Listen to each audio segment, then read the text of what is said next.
His Excellency David Hurley, Governor General of Australia, and First Lady Linda Hurley, Their Excellencies, Special Envoys, and Heads of Delegations, His Excellency, Most Reverend Charles John Brown, and the esteemed members of the Diplomatic Corps, Vice President Sara Duterte,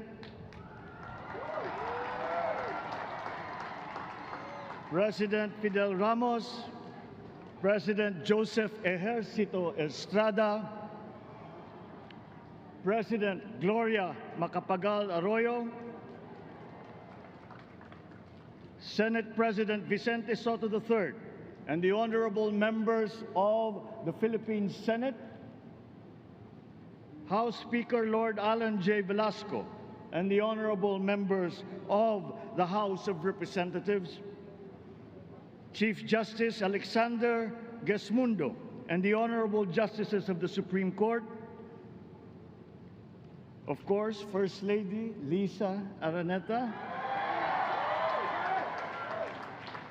and my children, Alexander, Sandro, Simon, and Vincent. I cannot proceed without a special greeting, of course, to the former First Lady Imelda Romualdez Marcos.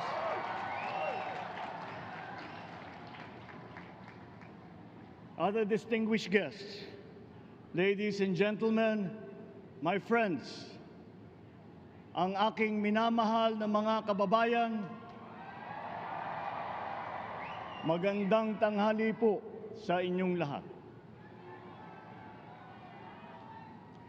This is a historic moment for us all. I feel it deep within me.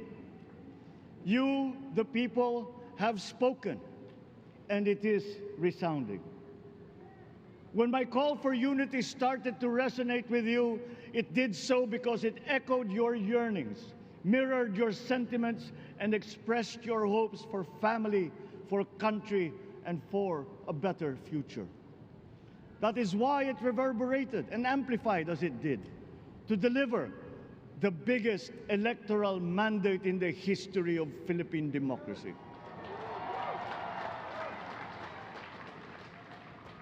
By your vote, you rejected the politics of division. I offended none of my rivals in this campaign. I listened instead to what they were saying. And I saw little incompatibility with my own ideas about jobs, fair wages, personal safety, and national strength, and ending want in a land of plenty. I believe that if we but focus on the work at hand and the work that will come to hand, we will go very far under my watch. You believe that too.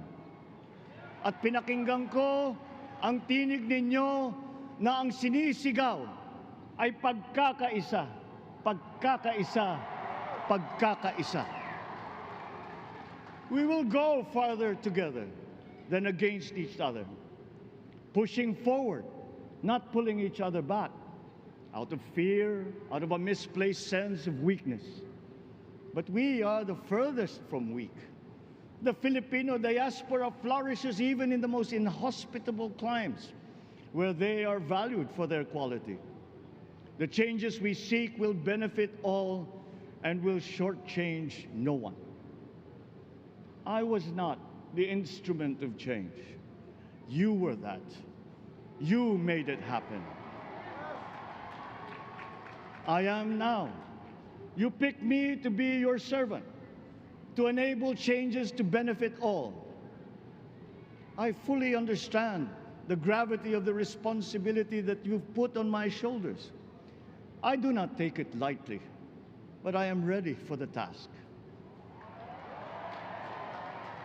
I will need your help. I want to rely on it. But rest assured, I do not predicate success on the wide cooperation that's needed. I will get it done. I once knew a man who saw what little had been achieved since independence. in a land of people with the greatest potential for achievement. And yet, they were poor. But he got it done, sometimes with the needed support, sometimes without. So will it be with his son. You will get no excuses from me.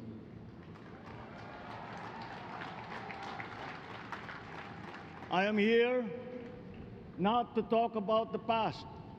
I am here to tell you about our future.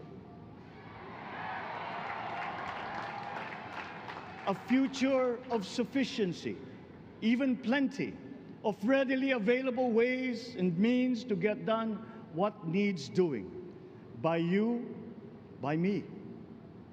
We do not look back, but ahead, up the road that we must take to a place better than the one we lost in the pandemic.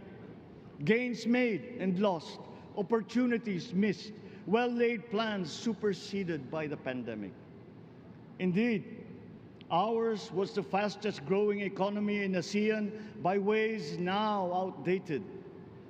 We shall be again by a radical change in the way the world must now work to recover what we have lost in that fire and move on from there. We face prospects of the spread of the war abroad, of which we are totally blameless. We seek friendship with all. But countries like ours will bear the brunt of it. And if the great powers draw the wrong lessons from the ongoing tragedy in Ukraine, the same dark prospect of conflict will spread to our part of the world. Yet, there is more out there. Like going forward by new ways of doing that the pandemic forces to adopt.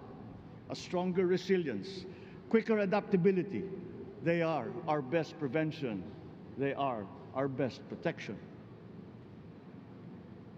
Quiet reflection in a rough and tumble campaign of a breadth and intensity never experienced revealed some of them, such as the willingness to listen despite the noise, the hesitation to quarrel over differences, and to never, ever give up hope of reconciliation. These gave me the peace to ponder deeper. There are hints of a road not taken that could get us out of here quicker to something better, something less fragile. There is also what you, the people, did to cope, but this time empowered by new techniques and more resources. You got by, getting some of what you needed with a massive government help, and for this I thank my predecessor for the courage of his hard decisions. But there is a way to put more means and choices in your hands. I trust the Filipino. Imagine how much more you'd achieve if government backstops instead of dictating your decisions. Always there to pick you up when you fall, giving what you need to get past a problem.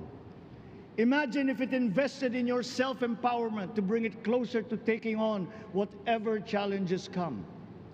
Imagine a country that, in almost every sense, is you. Now imagine what you and government can achieve together. We did it in the pandemic. We will do it again. But again, I will not predicate my promise to you on your cooperation. You have your own lives to live, your work to do, and there too I will help. Government will get as much done alone without requiring more from you. That is what government and public officials are for. No excuses, just deliver. It was like that once upon a time.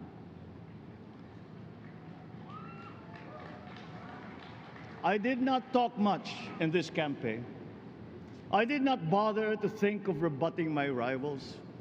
Instead, I searched for promising approaches better than the usual solutions. I listened to you. I did not lecture you who has the biggest stake in our success.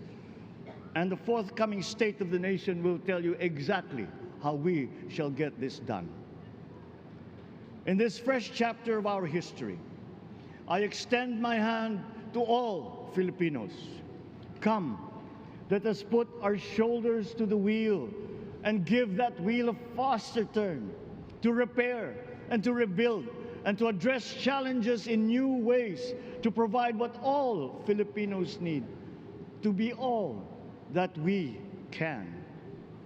We are here to repair a house divided, to make it whole, and to stand strong again in the Bayanihan way, expressive of our nature as Filipinos. We shall seek, not scorn, dialogue. Listen respectfully to contrary views. Be open to suggestions coming from hard thinking and unsparing judgment. But always from us, Filipinos. We can trust no one else when it comes to what is best for us. Past history has often proven that. Solutions from outside divided us. None deepened our understanding. They were always at our expense. Never forget, we are Filipinos. One nation, one republic, indivisible. We resisted and never failed to defeat foreign attempts to break up our country in my father's watch. His strongest critics have conceded that. So let us all be part of the solution that we choose. In that lies the power to get it done. Always be open to differing views, but ever united in our chosen goal. Never hesitating to change it, should it prove wanting. That is how agile, resilient republics are made. Our future we decide today. Yesterday cannot make that decision anymore, nor can tomorrow delay it. The sooner we start, the surer and quicker the prospect of achieving our future. These are troubling times. What's happening to others can happen to us, but it will not. We see what's happening. We are witness to how it is being stopped, and we have seen the glory that crowns struggle against all odds. Giving up is not an option. We've been through times of bitter division, but united, we came through to this when it shall begin again, but better. The campaigns I've run have taken me here where I stand today. I listened to you, and this is what I have heard. We all want peace in our land. You and your children want a good chance at a better life in a safer, more prosperous country. All that is within reach of a hard-working, warm, and giving race. Your dreams are mine. Pangarap nyo ay pangarap ko. How can we make them come true? How can we do it together? But I will take it as far as anyone with the same faith and commitment can, as if it depended entirely on himself. Sa pangarap na maging mapayapa ang ating bansa, ang pangarap nyo ay pangarap ko. Sa pangarap na maging maunlad ang ating bansa, ang pangarap nyo ay pangarap ko.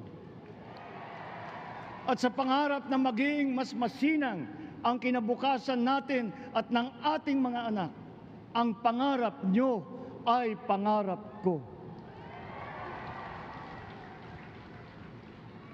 We are presently drawing up a comprehensive, all-inclusive plan for economic transformation. We will build back better by doing things in the light of the experiences that we have had, both good and bad. It doesn't matter.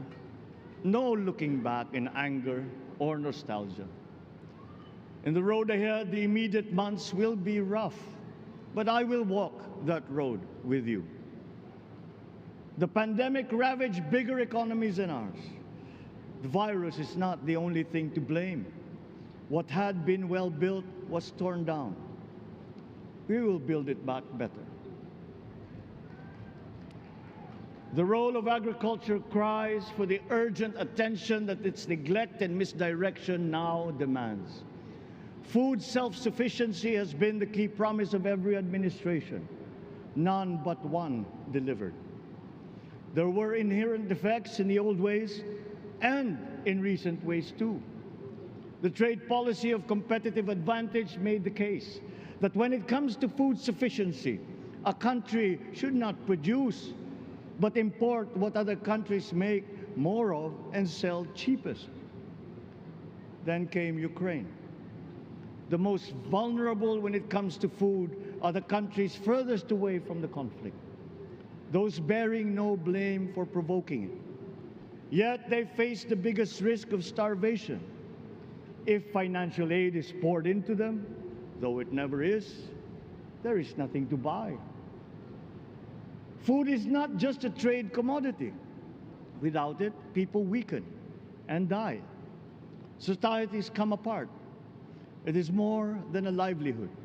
It is an existential imperative and a moral one. An agriculture damaged and diminished by unfair competition will have a harder time or will have no prospects at all of recovering. Food sufficiency must get the preferential treatment the richest free trade countries always gave their agricultural sectors. Their policy boils down to don't do as we do. Do what we tell you to.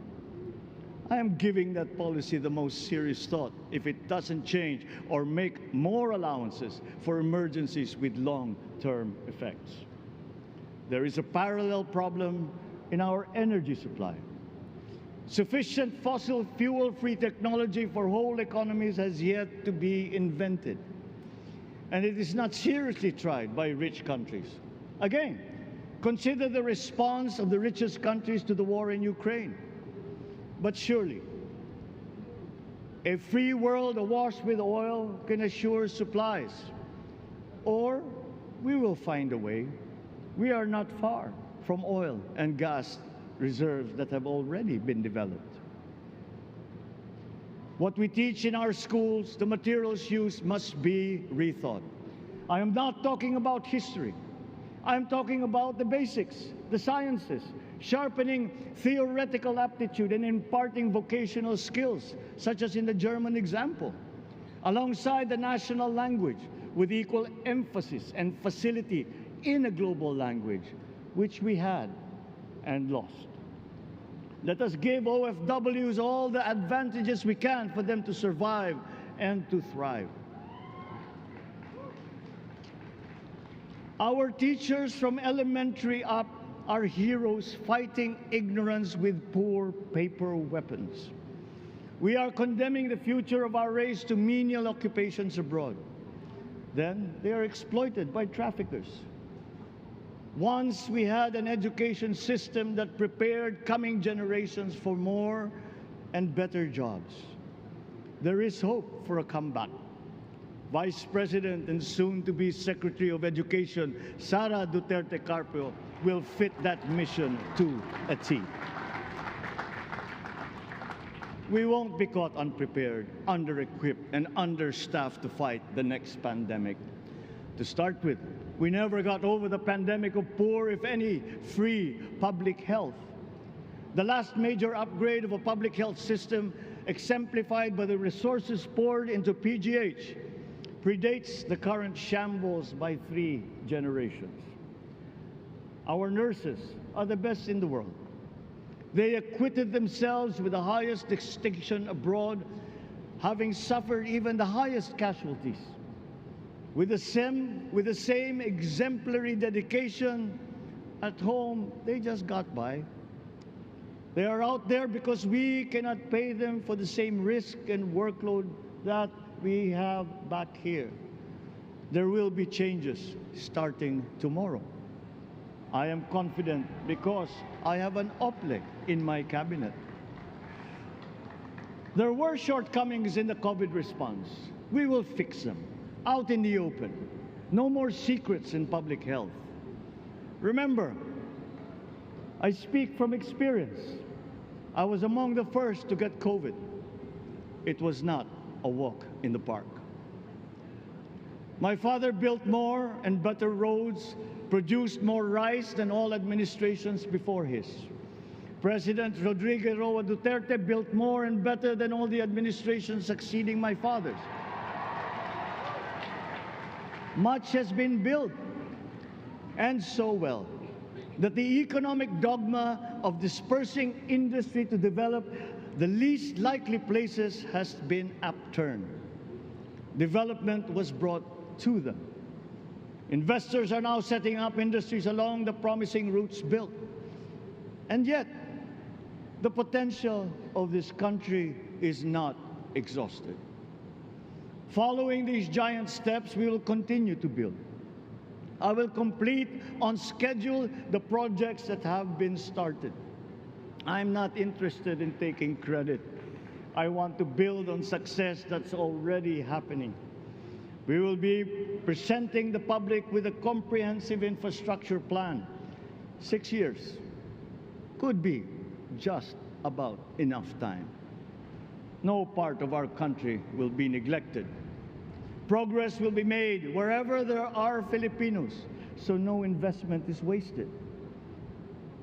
The recovery of Philippine tourism, with its emphasis on accessing nature's beauty, I am sure will exceed expectations. And bigger is not always better, but there's something to be said for economies of scale. And yet the country invites investments in fast-rising industries with quick returns and inflicts irreparable damage for future generations. We have yet to see large-scale practical solutions to pollution, though some are beginning to emerge. But there are tried and proven new ways of mitigation. Blades have been turning over the sand dunes of Ilocos Norte, harnessing a power all around but unseen long before this day. I built them. The rich world talks a great deal but does a lot less about it than those with much less, but who suffer more death and destruction from climate change and lack of adaptation. We will look to our partners and friends to help the Philippines, who, despite having a very small carbon footprint, is at the highest risk. First, spare victims, then help them recover, and move on to lessen the harmful impact of climate change. We too have our part to play. We are the third biggest plastics polluter in the world, but we won't shirk from that responsibility. We will clean up. You will not be disappointed, so do not be afraid. With every difficult decision that I must make, I will keep foremost in my heart and in my mind the debt of gratitude I owe you for the honor and responsibility that you have conferred on me. Whatever is in a person to make changes for the better of others, I lay before you now in my commitment. I will try to spare you. You have your other responsibilities to carry. But I will not spare myself from shedding the last bead of sweat or giving the last ounce of courage and sacrifice. And if you ask me why I am so confident of the future, I will answer you simply that I have 110 million reasons to start with. Such is my faith in the Filipino.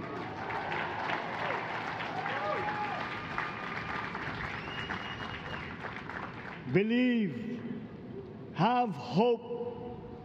The sun also rises like it did today and as it will tomorrow. And as surely as that, we will achieve the country all Filipinos deserve. God bless the Philippines. God bless our work.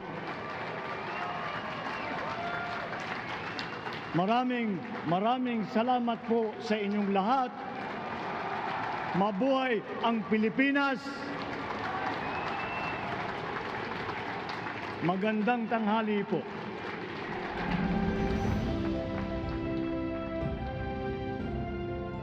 Excellencies, ladies and gentlemen, the President of the Republic of the Philippines, President Ferdinand Romualdez Marcos Jr.